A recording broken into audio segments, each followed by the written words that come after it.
तो last part में हमने देखा था कि फायर टीम के सामने टाइगर और लाइटनिंग टीम आ जाती है, लेकिन मैक्स यंग मास्टर को इस्तेमाल करके उन दोनों टीम को वहां से भेज देता है। साथ ही मैक्स अपनी टीम को भी उस एरिया से बाहर जाने को कह देता है और खुद टाइगर और लाइटनिंग टीम का पीछा करने का डिसाइड करता है ताकि वो उनका प्लान जान सके। अब आगे तो इस पार्ट की शुरुआत में हम मैक्स को देखते हैं जो मॉन्स्टर से बचता हुआ उन दोनों टीम्स का पीछा करते हुए एक बिल्डिंग में आ जाता है, जिस बिल्डिंग के सामने वाले मेंशन में लाइटनिंग और टाइगर टीम छिपी हुई थी। अब उस बिल्डिंग में आने के बाद मैक्स सोचता है कि उसकी स्ट्रेंथ से वो पूरी टाइगर टीम के सभी मेंबर्स को आराम से हरा सकता है। इसलिए मैक्स को लगता है कि अगर वो टाइगर टीम के सभी मेंबर्स को एक बार सही से पीट दे तो वो लोग दोबारा उसकी फायर हैमर टीम से पंगा लेने के लिए 100 बार सोचेंगे। अब मैक्स उस सामने वाले मेंशन पर नजर रखने लगता है क्योंकि उसे एक ऐसा मौका चाहिए था जब टाइगर टीम बिल्कुल अकेली हो और लाइटनिंग टीम का कोई मेंबर उनके पास ना हो, क्योंकि मैक्स अकेले दोनों टीम से एक साथ नहीं लड़ सकता था। अगली सुबह लाइटनिंग टीम और टाइगर टीम मॉन्स्टर्स का शिकार करने निकल जाती है, पर टाइगर टीम अपने 2 सोल्जर्स को उसी मेंशन में छोड़ जाती है। ये देखकर मैक्स सोचता है कि वो उन दोनों पर अटैक करे या ना करे, पर मैक्स को लगता है कि उसे थोड़ा और वेट करना चाहिए, जिससे उसे एक ऐसा मौका जरूर मिल जाएगा जब पूरी टाइगर टीम एक साथ हो। अब मैक्स उस मौके का वेट करने लगता है जहाँ बीच बीच में वो अपनी ट्रेनिंग भी कर रहा था, लेकिन ऐसा करते हुए 10 दिन बीत गए थे। पर टाइगर टीम हर बार मॉन्स्टर के शिकार के टाइम पर सिर्फ 2 ही टीम मेंबर्स को मेंशन में छोड़कर जाती थी। इसलिए मैक्स डिसाइड करता है कि उसे उन 2 मेंबर्स पर अटैक करना ही होगा, क्योंकि मैक्स का खाना भी खत्म हो गया था। अब मैक्स लाइटनिंग टीम और टाइगर टीम के बाकी मेंबर्स के जाने के बाद छुपकर सामने वाले मेंशन में आ जाता है, जहां उसका सामना 2 छोटे मॉन्स्टर से भी होता है, पर मैक्स उन्हें बड़े आराम से मार देता है और उस कमरे के बाहर आ जाता है जिसमें वो 2 मेंबर्स थे, जिनमें से एक वो अंकल भी था। तो मैक्स छुपकर उनकी बातें सुनने लगता है, जहां अंकल उस दूसरे मेंबर को बता रहे थे कि उसने मैक्स की फैमिली के पीछे उस किलर को लगा रखा है जो मौका आने पर मैक्स की फैमिली को मार देगा। ये सुनकर मैक्स को बहुत गुस्सा आ जाता है और वो उस कमरे के अंदर आकर सबसे पहले उस दूसरे मेंबर को अपनी स्वॉर्ड से बहुत इंजर्ड कर देता है। तभी वो अंकल मैक्स पर अटैक करता है, लेकिन मैक्स उस अंकल के अटैक से बचकर उसकी गर्दन पर अपनी स्वॉर्ड रख देता है। तभी उस अंकल की वॉच ब्लिंक करने लगती है, जिस पर वो अंकल मैक्स से कहता है कि वो किलर मुझसे कांटेक्ट कर रहा है, पर अगर मैंने उसका कॉल नहीं उठाया तो वो तुम्हारे पेरेंट्स को मार देगा, क्योंकि मैंने ही उसे ऐसा करने के लिए कहा था। ये सुनकर मैक्स पीछे हट जाता है, पर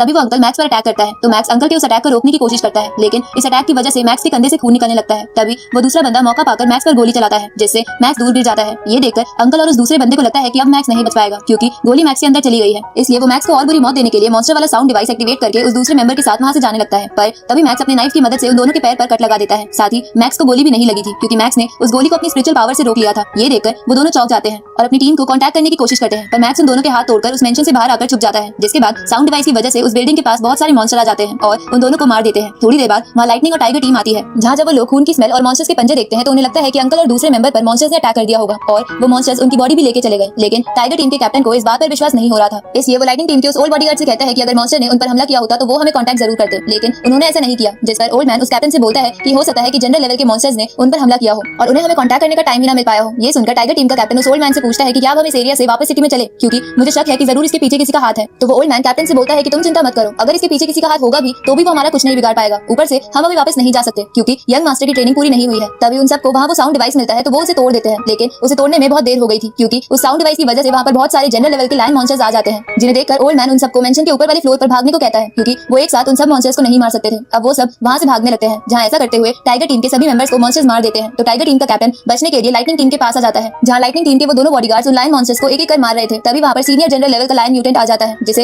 वो बॉडीगार्ड्स भी नहीं हैंडल कर पा रहे थे, जिसकी वजह से वो लोग मॉन्स्टर से घिर जाते हैं। तभी वहाँ पर 2 गॉड लेवल के वॉरियर्स आकर उन मॉन्स्टर्स को मार देते हैं, जिसके बाद हमें पता चलता है कि वो दोनों वॉरियर्स यंग मास्टर के अंकल हैं, जिन्हें जब यंग मास्टर के बैच से पता चला कि वो खतरे में है तो वो दोनों से बचाने के लिए वहाँ आ गए। अब उनमें से एक अंकल उस ओल्ड मैन जो कि यंग मास्टर का बॉडीगार्ड था उससे पूछता है कि यहाँ क्या हुआ था, जिसपे ओल्ड मैन उसे सारी बात बताता है। तो वो अंकल उन सबसे कहता है कि ये जरूर किसी की साजिश है टाइगर टीम के मेंबर्स को मारने की, क्योंकि वो लोग खुद साउंड डिवाइस ऑन ही क्यों करेंगे। तभी वो यंग मास्टर अंकल से कहता है कि अगर आप नहीं आते तो भी मैं अपनी प्रोटेक्शन कर लेता, जिस पर वो अंकल कहते हैं कि तुम ऐसा नहीं कर पाते क्योंकि तुम खुद जनरल लेवल के इंटरमीडिएट स्टेज पर हो, लेकिन तुम सिर्फ जनरल लेवल के जूनियर स्टेज के मॉन्स्टर्स को ही मार पाते हो, इसलिए तुम्हें और ट्रेनिंग करनी होगी। ये सुनकर यंग मास्टर थोड़ा निराश हो जाता है। तो दूसरा अंकल यंग मास्टर से कहता है कि तुम्हें चिंता करने की जरूरत नहीं है, तुम जल्द ही हमारी ट्रेनिंग से वॉर गॉड लेवल पर पहुंच जाओगे और वॉर गॉड लेवल का पैलेस भी ज्वाइन कर लोगे। अब ये सुनकर वहाँ छुपे हुए मैक्स को समझ नहीं आता कि वॉर गॉड पैलेस क्या है। तभी यही बात टाइगर टीम का कैप्टन अंकल से पूछता है, क्योंकि उसे भी ये बात नहीं पता थी। तो वो अंकल उसे बताता है कि वॉर गॉड पैलेस एक ग्रुप है जिसमें दुनिया के सभी वॉर गॉड लेवल के प्रैक्टिशनर्स शामिल हैं, जिनका मकसद है कि दुनिया से मॉन्स्टर्स का खात्मा करना। साथ ही इस पैलेस का फाउंडर वर्ल्ड का सेकंड स्ट्रॉन्गेस्ट वॉरियर ली शेन है। इसके बाद वो दोनों अंकल उन सबको वहाँ से जाने को कहते हैं, क्योंकि वो दोनों अंकल यंग मास्टर को बचाने के अलावा वहाँ एक senior king level dragon monster को मारने भी आए थे, जिसने 3 महीने पहले साउथ ईस्टर्न मिलिट्री बेस को तबाह कर दिया था। इसलिए वो एक सरदर्द बन गया है। इसलिए वो अंकल उस मॉन्स्टर को मारने आए थे, क्योंकि उन्हें पता चला था कि हाल ही में उस मॉन्स्टर ने एक एग दिया है, जिसकी वजह से वो मॉन्स्टर थोड़ा वीक होगा और वो अंकल उसे मार पाएंगे। अब ये सुनके वो सब वहाँ से चले जाते हैं, क्योंकि वहाँ रहने से उनकी जान को खतरा हो सकता था। लेकिन मैक्स वहाँ से नहीं जाता और डिसाइड करता है कि वो फाइट देखेगा, ताकि उसे पता चले कि वॉर गॉड लेवल के प्रैक्टिशनर्स कैसे लड़ते हैं। इस तरफ हम उस ड्रैगन मॉन्स्टर को देखते हैं जो अपने एग की प्रोटेक्शन कर रहा था। साथ ही उस मॉन्स्टर की आर्मी जो कि जनरल लेवल के म्यूटेंट पिग थे उस बिल्डिंग के बाहर ही खड़े थे, जिसमें वो ड्रैगन बैठा था। दूसरी तरफ हम उन अंकल्स को देखते हैं जो उस बिल्डिंग के थोड़ी ही दूर बैठकर अंधेरा होने का वेट कर रहे थे, ताकि उन्हें उन सभी मॉन्स्टर्स को मारने में आसानी हो। अब थोड़ा अंधेरा हो जाता है, जिसके बाद पहला अंकल उस बिल्डिंग के पास आ जाता है ताकि वो ड्रैगन से लड़ सके, और दूसरा अंकल बाहर खड़ी पिग की आर्मी को एक एक कर खत्म करने लगता है। ये देखकर मैक्स चौंक जाता है, क्योंकि वो अंकल उन पिग्स को बड़ी जल्दी जल्दी मार रहा था। तभी वो ड्रैगन मॉन्स्टर ये सब आवाज सुनकर बाहर आ जाता है और पहले वाले अंकल पर अटैक करता है, लेकिन वो अंकल उस अटैक से बच जाता है। जिसके बाद वो मॉन्स्टर उस अंकल पर एक कार फेंकता है, पर वो अंकल उस कार को बीच में से काट देता है। इसके बाद वो अंकल उस मॉन्स्टर पर लाइटनिंग अटैक करता है, लेकिन उस अटैक से मॉन्स्टर को ज्यादा कुछ नहीं होता और वो अंकल को बिल्डिंग पर फेंककर दोबारा अंकल पर अटैक करने जाता है, लेकिन वो अंकल अपनी स्पीड की मदद से उस मॉन्स्टर से बच जाता है। इस तरफ ये सब देखकर मैक्स उस मॉन्स्टर के एग के पास जाने लगता है, क्योंकि उसे लग रहा था कि ये फाइट जल्दी खत्म हो जाएगी। इसलिए मैक्स को लगता है कि उसे उस एग को हासिल कर लेना चाहिए, क्योंकि उस एग को कोई भी बड़ा रिसर्च इंस्टीट्यूट बड़ी कीमत पर खरीद सकता था। अब मैक्स उस एग की तरफ जाने लगता है, जहाँ जाते समय मैक्स को अपने भाई का कॉल आता है। तो मैक्स उसे पूछता है कि क्या वहाँ सब ठीक है, जिस पर वो भाई मैक्स को बताता है कि हाँ, बस कुछ दिनों पहले चेंगू अंकल ने हमारे घर के बाहर एक अजीब से बंदे को देखा था जो